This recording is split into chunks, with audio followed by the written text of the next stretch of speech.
6 Natural methods to fight allergies. Dust allergy symptoms include constant sneezing, itchy watery eyes, runny nose, and nasal congestion. The most effective way to alleviate the symptoms is to decrease the number of potential allergens.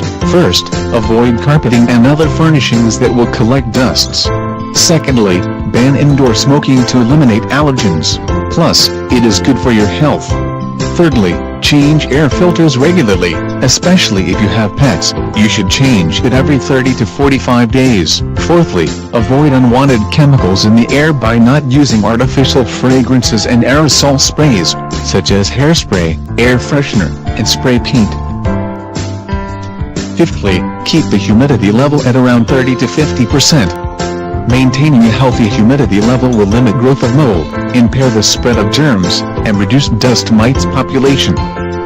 Lastly, open the windows for 5 to 10 minutes a day to let in fresh air and prevent toxic chemicals from building up in your home. If you do all 6 listed methods, your indoor air quality will increase dramatically. Visit elahomerepairs.org for more details or contact 800-368-PROS for a free referral.